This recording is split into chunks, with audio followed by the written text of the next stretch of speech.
Hey everyone, welcome to this episode of Bullets and Bourbon. I'm Matt Gunlock, and we have returning guest and good friend Chris Hutchison. Today, we're going to be talking about the Gauntlet Match, which is a physically challenging match that requires a level of fitness and marksmanship going into it. Before we get started, Chris, how you been? Good, man. Good. Just got done with the Generation GWAT match and really kind of getting ready for the August Gauntlet and then back-to-back team match and then the championship coming up. Yeah, no, I can't wait. It's going to be a good time. Oh yeah. Yeah, no, I've made every Gauntlet match so far. Uh, and every time it's a new challenge, but every time it's just a new level of fun. Well, you've been crushing it. I already told myself next year, like I'm going to be busy with other things in my life, but I'm like those matches are going to be priority coming out too. So Well, Matt, that means a lot, especially from somebody that's been in the shooting community for so long, and you've shot every sort of type of match out there.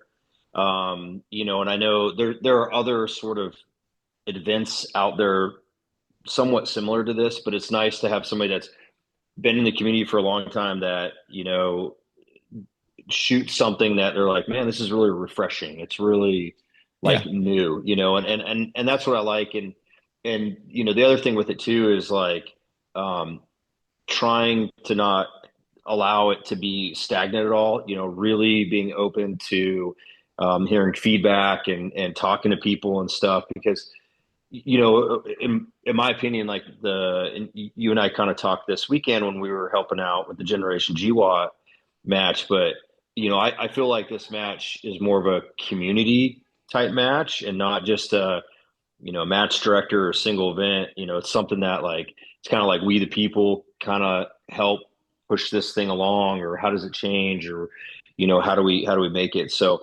yeah, that's pretty cool, man. I appreciate you saying that, and I'm glad that you've been able to make it to all the matches so far. no, absolutely. And I gotta say, like, so like me, I stayed over at Chris's house this past weekend for Gen G Watt. And he and I had been talking about like the majority of our conversation was about the upcoming gauntlets that are coming on between championships and the team match and even the next one in August. And one of the things that, Chris highlighted is like he already said it, this is more of a community match. Like he's not trying to be the face of this one match. He's not trying to like uh have posts that are showcasing him. He's highlighting each and every individual shooter, which like that goes far. It's like he's not trying to he's trying to highlight the abilities and the hard work of every shooter that's out there, which is pretty amazing. Like you don't typically get that at a lot of the matches. Like, at some of the matches you'll see like the super squads being highlighted and stuff like that. But here it's not just any one individual, it's everybody, which is pretty cool. Yeah, I mean that's kind of my from the get go. That was kind of my thing, and I've tried to. The thing is, it got bigger kind of than I thought it was going to be, and I've tried to highlight as many people across the community who they are, and now it's like there's been so many new people, and like I'll be out or I'll go to other matches, and people will, hey, what's up, man? Oh, you're the match director for the Gauntlet, and I feel bad because like I don't even know who certain people are, and I'm trying to get to know a new because they're new athletes, right? Yeah, Like you and I, our main focus is three gun. We shoot yeah, other things, but three gun's our thing, and we have our own community. Well, the Gauntlet's bringing its own community, and we have some three gunners, yeah, including we have the Army marksmanship, some of the Army marksmanship unit guys. We have the Marines come down, but it's a completely different community. And I'm meeting every time I'm meeting probably 30 new people, and so yep, I'm trying to highlight as many people as I can, and I'm with you. Is like I've been to the matches where the end of the match video is the super squad, and I don't want it to be that way, and try to showcase as many people as possible, regardless of their skill level or how they finish. Is like everybody's out there doing the work, everybody's out there testing themselves, and and putting themselves out on the line, in front of everybody. And so I think everybody deserves their little kind of showcase, Hmm. as best that we can. No, and I gotta say, like, the community aspect, it's huge. Like, I've said this, I said this on another podcast that hasn't been released yet, but like to me, like now whenever I go out to matches, the most important aspect of going and shooting is the community. Because that's what keeps me coming back. Like there are times where I'm just like, man, I'm tired, I'm burnt out, I don't want to go. But whenever I do show up, I get refreshed just by being around the people. And like you said, this is a whole new community, and they're enthusiastic, they're motivated, and we were talking about this aspect too this past weekend. Like the days of like going to a three gun match or any type of matches nowadays, where like it's a stand and deliver type match, and it's just the out of shape guy that's sitting there shooting. Like those days are old. Like I would say across the shooting sports, you have people who are taking care of their bodies and just being inspired to be in good shape, just taking charge, and those are the guys that you see at the top of the leaderboards now. It's like it's not just about who's the best marksman. It's who can shoot and who can move and have that efficiency of movement with some type of physicality involved as well. Yeah, it has been very interesting to see across the shooting sports. I mean, the guys that are winning are the guys that are putting in the work, that are they're working on their agility, their mobility, somewhat strength for a lot Hmm. of the Yeah. USPSA three gun. Strength isn't Yep. really a big thing, but even like, I look at Joe Farewell. Joe Farewell's a dear friend. He's a dear friend of myself and you, big three gunner and all the other stuff. But he cares greatly about the Duskin match and trying to and he put in the work for like 6 months to get to the level where he was doing the weights in Duskin without any sort of difficulty and all that stuff. And I think that's pretty awesome to see. The high level guys aren't the fat dudes that can shoot fast anymore. They're Hmm. the in shape guys that can also shoot fast, and dudes are really putting in, guys and girls are really putting in the work to kind of accomplish that, because that is where I see the community going. And part of it I think is, you know there are a good amount of matches, out there between like the tactical games and the proving grounds and the rumbles and the battle rattles, and there's things like battle the badges just happen. There's stuff out there that is enough physical fitness that people see that, like, to win the match is like you have to be able to perform outside of just pulling the trigger. And you just said something that's kind of really key, guys and girls. Um, I would say, and you've said it too, there have been more female shooters coming out to the Gauntlet match than what you'll see at any regular three gun match. And the cool part about that is like,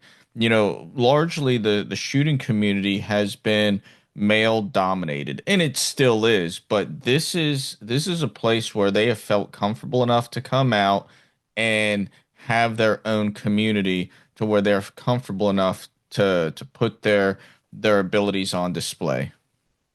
Yeah, and we talked about in the last podcast, but so like this next match. Okay, but You're good. buddy, hey, can you go watch the TV? Daddy's on the phone. Okay, I'll fix it. Okay, I'll go fix it. Okay. Hey, oh my gosh, here, goodness, great, here. Okay, go. Love you. Okay. uh, so this next gauntlet coming up, I have 15 females signed up, and at this time, I have 16 men in legendary. So if that shows you, I have to cap the match at 64 shooters, Hmm. just because of the size of the it's a 1 day match, size of the range, the stages, and all that stuff. 64 shooters, but 15 of those are females, and it keeps growing and growing. Like, that's incredible. Yeah. And the thing is like giving them their own, like, no longer. with three gun, it's like shoot with the boys, and then you have the potential to win the High Lady Award. And the High Mm-hmm. Lady goes to whatever lady shot open Mm-hmm. and shot the best. And like I just think that's really I think that's really crappy is like and for this there's a fitness aspect of it too. So it's not like I'm gonna ask now there are some females out there that can definitely pick up the 150-pound sandbag, but I'm not going to ask them to do that. Mm-hmm. Um, but giving them their own like category and Category. their own Well, community and like I would watching it say grow. I would say it's more than a category. It's their own division. Like Yeah, well, that's what I meant. Yeah, it's yeah. their own division. It's their own community. It's their own family, Mm-hmm. Mm-hmm. and it's awesome. Is like this weekend we had some of the we had a few females that shot the Generation GWAT match that have shot the Gauntlet, and like they're like becoming like friends, and they're talking to one another, and they're like trying to get the same squad and trying to do that, which is what we have done in our community with three gun and all that stuff. And I just think that's awesome. And I hope it continues to grow. I'm really excited to see what's going to come out of the championship and how many females we can get and how big that division can get and like really watch like at the end of the match, like how many females came out and shot, which is just it's just awesome. Like to me, that was one of like I had like real three kind of goals as I made it Gauntlet, and one of them was building a division that can grow and thrive with the female shooters outside of all the other male crap out there. So Yeah, no, you're doing an outstanding job. And it's pretty phenomenal to see. Um, but for those new to this, new to this style of shooting, um, between practical shooting, gauntlet, all that stuff, especially those coming from like the tactical games, what equipment, both on the body and marksmanship wise, do you recommend for this? Yeah, so on the body and marksmanship wise, so a couple things different, especially if people are coming from the tactical game side, right? Uh, I highly recommend that you don't have a 3 to 18 power and a 1 o'clock or sorry, like a 3 o'clock offset or whatever. Like you need to have something. You definitely need to have a variable power scope. All the matches, the minimum that we're going to go is 400 yards. The next two matches we have the ability to go out to 600 yards. Now, got it. Like if you want to run to 3 to 24, that's fine. It's significantly bigger and heavier scope, and then everything else you have to do has to be off a red dot. That's one thing. I've been seeing that come out of kind of the people that have been coming from the tactical games is um, Two and a half it's to 10 they've been using, I think, maybe yeah, higher. 2.5 to 10. I've seen higher. Yeah. But with that too is like so the difference between the gauntlet and other matches is you carry all your stuff the entire time.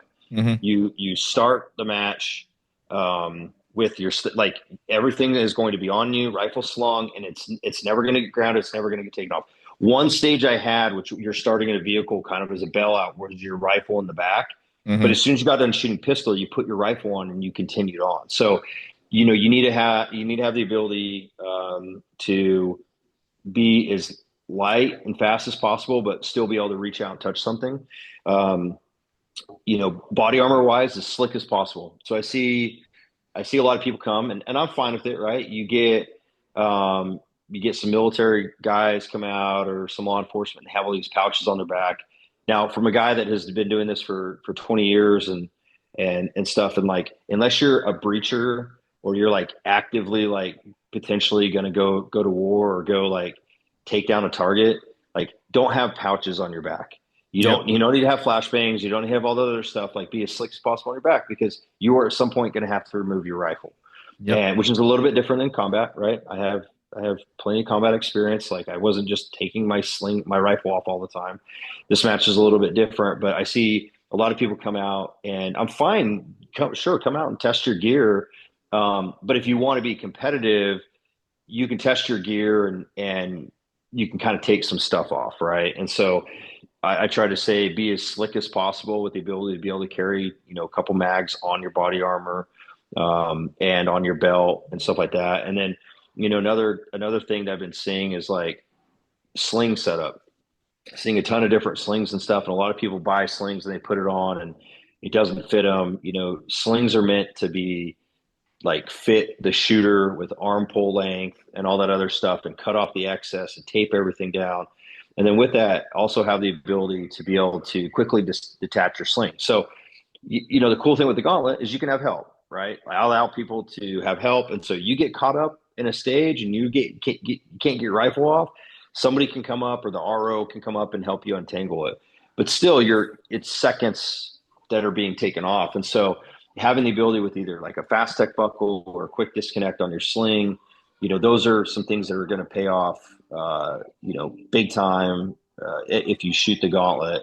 But yeah, like for me is like as slick as possible with the ability to still carry a couple mags on your body, a good sling that is set up for you, um, and uh, just like gear that how to use. I see a lot of people come, and again, I'm fine. You want to come with your go to war setup, and you have all your pouches on there, and your bleeder kit, and all that stuff. I'm fine with that. That's the gauntlet is meant to test yourself and test your stuff. But ounces make pounds, and so if you want to be competitive, is how do you kind of balance that out? Is like, do you need to have your IFAC on there? Do Hmm. you need to have this extra stuff? Like maybe think about for the match, like pulling that stuff out. So those are some of the things to kind of think about. And then again, like I talked about, with definitely making sure that you have a variable power scope, that your holds, you know what your zero is, you're not like understanding that there's a difference between 55 grain and 77 grain, and then what does winds do to a 55 grain that you use for your burner ammo, and you don't have long range ammo. So there's a lot of stuff that's associated that's different than some of the other matches out there, because you still have to be able to shoot precision rifle out at distance. So that's what I've seen too, that has kind of affected some of the shooters is, and I'm going to hopefully put out a video pretty soon of just a very, very basic video, really kind of talking about like the three things that I recommend knowing with to be really good at long range, not to be able to be decent at long range rifle. But I have a lot of people that come out and we're shooting long range rifle, and they're shooting, and I got it. Ammo costs money. Very Not sure what happened there. That was weird. Just like Yeah. boop. Yep. It just cut right out. uh, but these next two matches, we're going to have more than one stage in long range. So I really recommend people really kind of focus on, actually getting a muzzle velocity for the rounds they're going to shoot, getting a ballistic calculator, understanding at least the basics of what their scope is, if it's an MRAD or if it's an MOA or even a BDC, whatever it is, and understanding that, because what I don't want is for people to come out and they don't know, and then they're out there on a stage that a lot of the stage is shooting long range targets, and they're just wasting ammo and they're not hitting anything. And yeah, I mean, that's how I learned my lessons, Yeah. right? Yeah. But I don't want people to make all the dumb mistakes I made. So Absolutely. One of the things that you said, like, and this is what I do, like, if I, whenever it comes to being as slick as possible, I think as far as, you're going to be wearing a belt, you're going to be wearing a plate carrier. Um, the majority of the time, I have everything on a belt. yeah, If I need the extra mags, I'll put them on the plate carrier because they're easy access. Um, if I know I have to get through an obstacle, that pouch that I have attached to the flak jacket or the plate carrier, that's coming off because that just gets in the way, like you said, like stuff on your back gets in the way with the rifle, stuff in the front. If you have to jump over something, that gets in the way on the front. So having yep, the ability to take pouches on and off easily, that's another huge aspect of it all. yeah, for sure. Yep, yeah. And again, I'm fine. Like, you want to come out and you want to run your stuff to see how it is. Like, please, you know what I mean? And like, that's fine. I'm totally fine with that. If you want to be competitive, then I highly recommend, just like you said, is having the ability to take stuff off and be as slick as possible. So, Yeah. No, so preparing physically for this match, it's a thing. You got to be if you want to do well, you have to be constantly working physically. But uh, what are some of the best ways for people to prepare physically for this match? um, well, I mean, number one is just have some sort of daily physical routine. That's, regardless if it's just going to the gym and prison lifting, or if it's CrossFit, or if it's some sort of functional fitness, or military training, whatever it is. Like, you have to have daily stuff, right? Like, you can't just be like, oh man, I'm like 2 weeks out from the gauntlet, I'm gonna start, Yeah, lifting or whatever. too But late. yeah, too late. With it too, it is a lot of kind of brute force stuff. Sandbags are odd object stuff. We use a lot of sandbags. So it's actually, if you have the potential, is getting behind a sandbag and learning how to pick it up. Which, again, we're going to put out some videos here shortly. Um, Hopefully, Meg can help us with that and put out some awesome videos. But yeah, having learning how to pick that stuff up, get it onto your shoulder. Another thing is grip strength for sure. I would say we definitely borderline over on the kind of anaerobic side, because we have 4 minute timeout stages, and you're doing something. You're always going to, most of the time you're going to start off the physical element. You're going to shoot, so your heart rate's going to be elevated. Breathing, all that stuff, and then you're going to finish the physical element. And so, like, I recommend too, is like, if you're a dry fire person and you have the ability to do something at home, is like, go run a fast 400 meter, or 800, or get on a rower or bike with your plate carrier on, and then get back in your garage and dry fire for a minute and then repeat it. Like that, those are the things that when I started shooting these matches, I realized, like, real quick, is there's a big difference between, like, my heart rate is like 90 or 100 shooting a jungle run or whatever, to like 170, and now I have to get behind my rifle and I have to shoot out 600. And so Mhm. it can be done. It definitely can be done, but I definitely think is, you know kind of getting you almost have to tailor a little bit toward that style. Now, I don't think you have to, like, ever go completely like, oh, I'm just going to do sandbags and I'm going to carry really heavy stuff and I'm going to push and pull a sled. Like, absolutely not.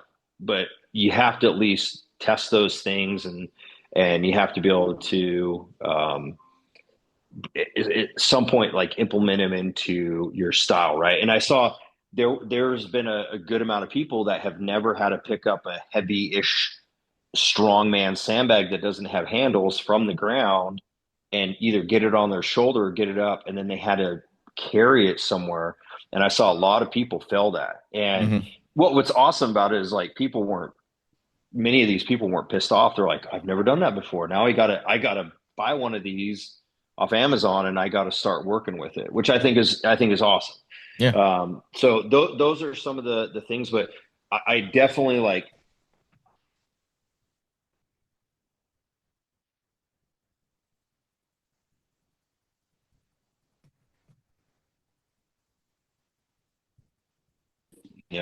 like a zone three, or even like a four, like, that is definitely gonna, for sure. And then also your kit and rifle slung, and, like, there's a big difference between having your rifle slung with the muzzle pointing up, and you're carrying something a long distance where it will easily fall down off your body, than having it the other way with muzzle down, and it's kind of hooked on your pistol, and you never have to worry about your. So it's like, unless you're testing it, unless you're doing it, you don't realize that certain weight elements with a kit, with a plate carrier and like a rifle or something on, changes the way you can do things. So, Yeah. Um, so uh what we're here to talk about, the team match. Um, you announced, a couple months ago that you were planning on doing a team match. So why are you doing a team match? What is the team match going to be, and how many days is this event going to be? Yeah, so it's going to be one day, at least this year. It'll be one day out at Griffin Group, shooting Griffin Group Range, whatever you want to call it, shooting solutions or whatever they call themselves these days. Which is kind of a different venue for a lot of people. We can shoot a lot of long range. There's a lot more space to do stuff. Um, Really, kind of the reason that it was created is there was a lot of people asking for a team match. Hey, do you think you'll ever do a team match? You ever do anything like this? And kind of talking to the Zoo City guys, and as we looked at it, like, hey, do we have the potential to fit this in? And like we kind of have the opportunity to do it. It'll be the weekend after the Memorial three gun match, and so it's like we're taking all the opportunity to do it, and you know the reason why is I there's to me it's great to test yourself, right? I was a wrestler, so it's like everything I did was individual based, but you're still on a team. But like something like this is like now you're relying on somebody else, and then you have to perform, as a team to do certain stuff. And as I build this match and we do things, is like there's going to be stages where you have to work together as a team, or you can't finish the stage. So I think there's something cool with testing yourself as an individual, but also testing yourself as a teammate. And coming from my special operations background, we have a ton of special forces guys here.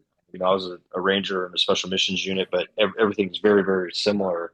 There's a lot of team dynamics in everything we do, and I'll tell you, there's a big difference between somebody doing something as an individual, and they're tired and hungry and hot or whatever, and then when you put them in a team, and then they're happen to either be a leader or they have to you know be a part of a team, and you see people's true character. So I think what's cool about this is like now you have to perform as a team and work together with somebody, and I'm really excited just to see what this brings out with the gauntlet style match. Oh, absolutely. Like some of my favorite matches I've ever shot have been team matches, especially like the physical types, because it's like you you're either going to rise to the occasion or you're not. And then you really you like as a teammate, if you truly care about the team, you do not want to let the other person down. Yeah, yeah, And for sure. and that is a really cool aspect because that's how you like that's when you like really dig down deep and you find what your true limits are. Yeah, yeah, because you don't want to let that other person down. And Hmm. so, I've already seen, I mean, people have just performed in the last three gauntlets, and I'm just excited to like see what can come out of this team match, and then with that is, I have a feeling it's going to do very, very well. I have a feeling that, I feel like it's already very, very popular, and we haven't even opened the match yet. But I think it's going to be one of those where it's going to be continue to ask for, and that we continue to have a team match, which is pretty cool. So, So next question. So what are the divisions for this match? And which one do you think is going to be the most competitive? yeah. So as I looked at it, I didn't want to do it with legendary and heroic and all that stuff. I really am breaking it down. So we're gonna have three divisions. So you're gonna have all male, all female, and co-ed. And with that, it will be the male won't be at a legendary level. It'll be more like a heroic level. Um, ish. Like there may be certain things that are very, very heavy, but with two people doing it, they can do it together. And that's kind of the intent, is not to have the divisions broke down by kind of how I've been doing it, but more of male, female, and co-ed, which I think is going to be really cool. And that way, we don't have to like worry about like a bunch of changing weights and all that sort of stuff. And then with that is you can potentially have a guy that's a legendary type shooter shooting with a heroic shooter, and they may crush it. Um, I feel I feel that potentially, um, I think now this is just my hope and my thinking. I feel like our co-ed division is going to be really big. I hope it would be. I'm hoping it's going to be really big. I hope we see a really big co-ed division, and that's the division I'm most excited for. Is the co-ed is like seeing that together. I'm sure we're going to have a good amount of female shooters and male, and I think it's going to be awesome to have two female shooters. But I think it'd be really awesome to see that combination between the female and the male side, and see how big that can be. Because like you don't get that in a lot of other match. There's some matches out there that have it, but I think that to me that's the one I'm excited about. And that's the one I hope is the larger of the divisions. Yeah, no, I think that's going to be really cool. I'm looking forward to see that aspect as well. Like one, I want to see what the male pairings and how hard they go out and how hard they test themselves. Um, Yeah, but with the co-ed teams, it's much of the same, like how they rely on each other to get through the obstacles and just continue like just battling it. yeah, for sure. With that, I know with Legendary, it's typically like a 20-pound vest. And then with Heroic, it's a 15-pound vest. And then females, it's what, 12 pounds? Females is 10. 10. Yeah, Um, 10. Yeah. so I assume my assumption, and correct me if I'm wrong, okay, males, you're gonna have them like do 15-pound vests, and then females will do 10-pound vests, and it'll be just like that. Yeah. So it's going to be like your heroic type weights is Okay. what it's going to be. Um, that way I mean like if somebody wants to go heavier than that then sure. Well, and my heroic is 14 pounds. Okay. So it'll be the 14 pounds for heroic. Now the co-ed division, it'll be 14 pounds for the male, 10 pounds for the female, and then the female will both be 10 pounds. So it will, that way it just keeps everything like very consistent with everything. So, yeah, that would be pretty cool. So for the co-ed division specifically, how are you going to split the task between the male and female division or female shooter? So this is just across the board. So this will kind of answer for all the divisions. So we're gonna have a few stages that are they're kind of simultaneous. So you're working together as a team, right? So you have a thing, a push, pull, pick up, carry, whatever that you have to do as a team to get to someplace, and then it's very kind of team dynamic shooting, right? So it may be kind of like two sections of a stage and one person has to shoot like one section and then they have to like tag in the next person, and then like if it's long range it will kind of be like a leapfrog. So it'll be Hmm. like, let's say it's like 200, 300, 400, like something like that.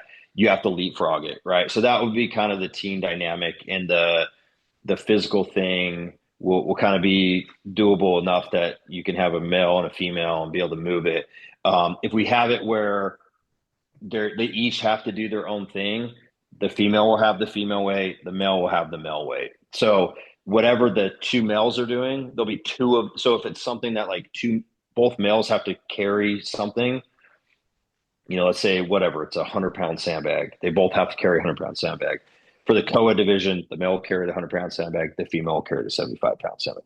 If that makes sense. So that's Yep. kind of how it's breaking down. So that way, again, it's not my ROs one aren't like crazy moving weights and doing all that stuff, and it'll be definitely very doable. But the kind of way that I'm breaking it down is we will have kind of two styles. We'll have a relay style, so we'll probably have a few stages where one partner will go with their weight, their thing. They will shoot the entire stage. They'll come back, they will tag their partner in, their partner will shoot the entire stage.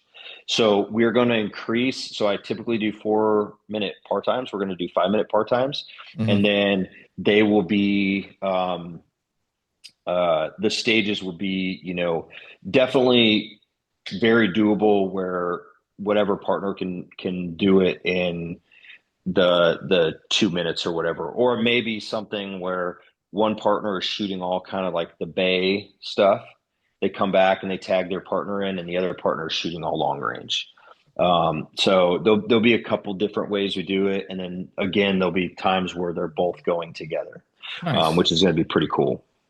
No, that's pretty cool, and like that's that's an interesting dynamic that you don't ever get anywhere else. I know we were discussing the leapfrog method between long range and even stages, a tag shoot. It's all really just good stuff, and it's good fun, and just lets you to go as hard and as fast as you can.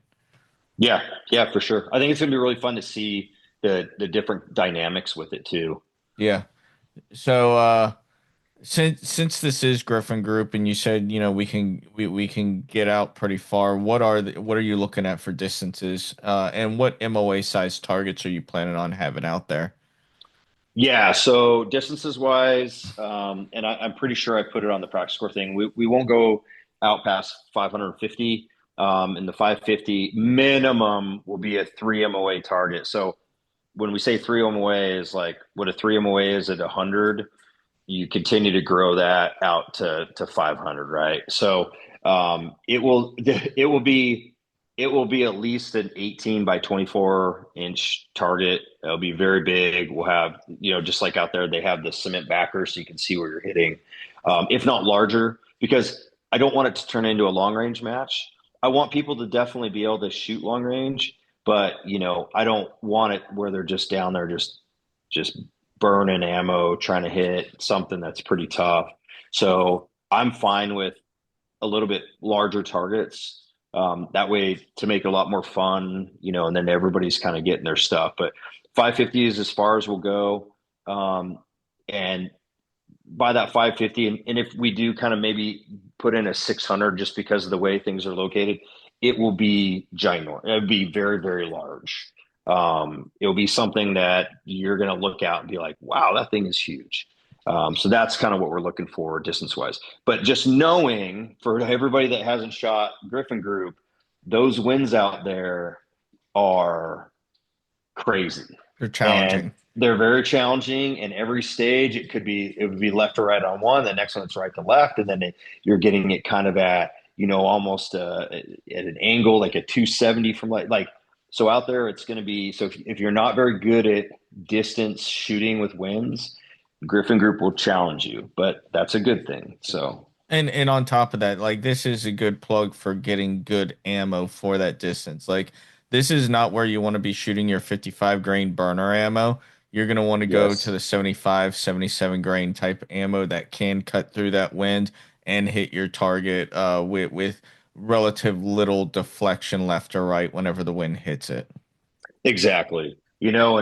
And again, I don't want to be a match where like, now there's some matches out there where if you want to be at a competitive level, you need to go buy good ammo. And I don't want this to be a match where people are going out and they're having to buy 300 rounds of 77 grain, whatever, Hornady 77 grain or whatever.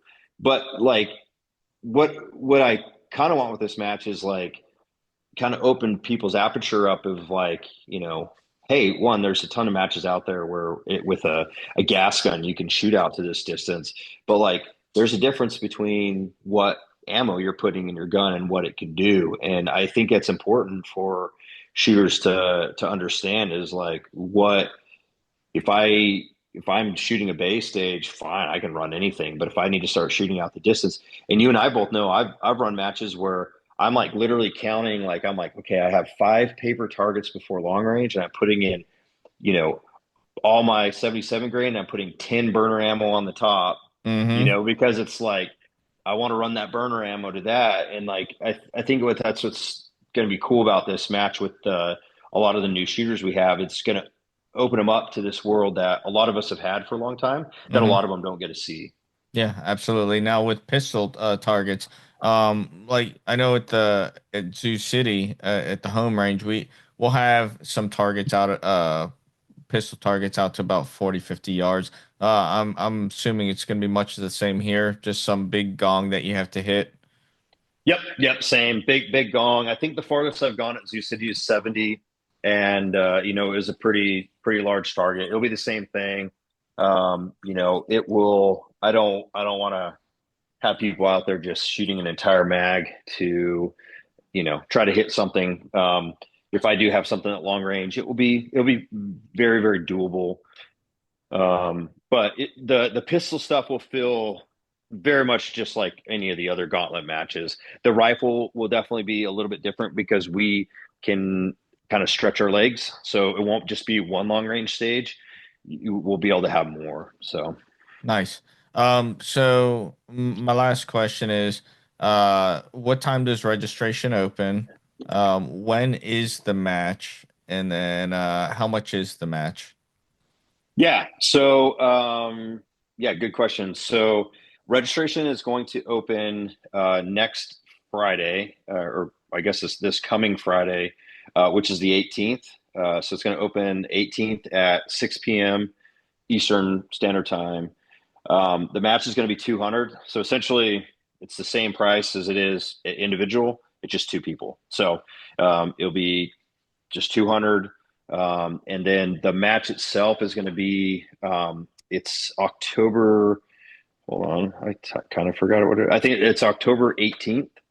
Um, yeah, so it'll be October 18th, and with a couple different things with registration is the way practice score works is essentially one person signs up. I've created a lot more underneath it that um, so there's going to be the main person that signs up with their name, the secondary, then you put in the secondary person's name with another category for that secondary person's shirt size.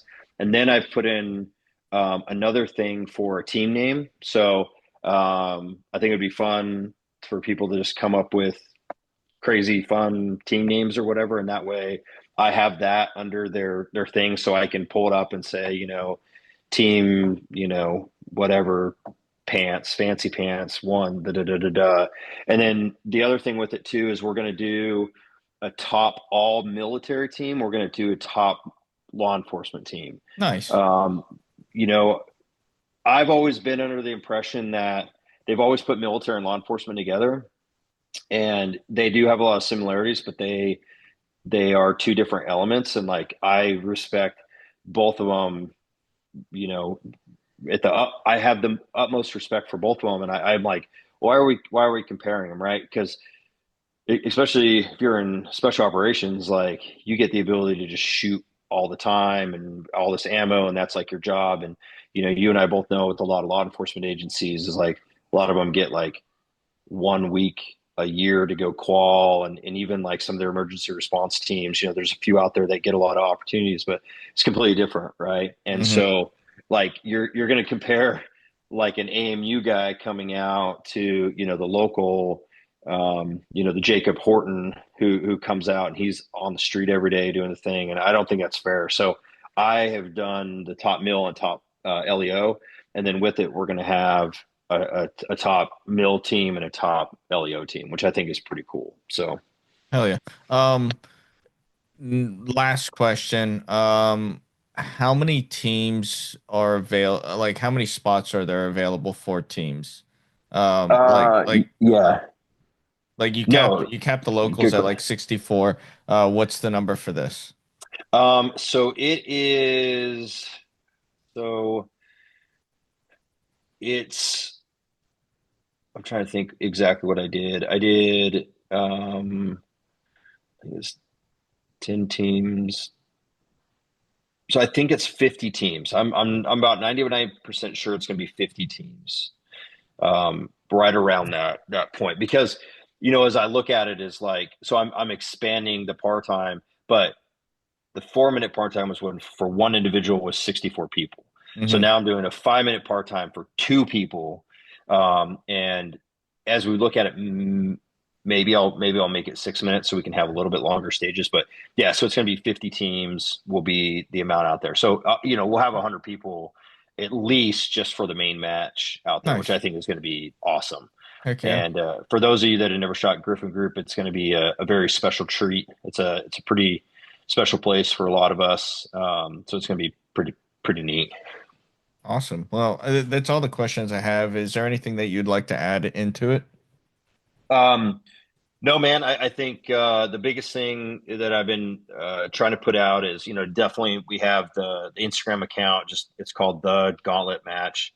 But I have recently built a Facebook community group because um, Facebook isn't good for a lot of things, but one thing it is good for is stuff like that. And so we're growing that account. And what I want out of that is, of course, I opened it, but I have some people like yourself that are kind of experts in this sort of match and experts in the gauntlet that are on there, your admins, and your moderators. But what I want is to build a community behind this where people can go just ask questions like, hey, what sling does everybody recommend? What this does everybody recommend? What kind of plate Um, carrier, holsters, red dot sights, you name it. Like you name it.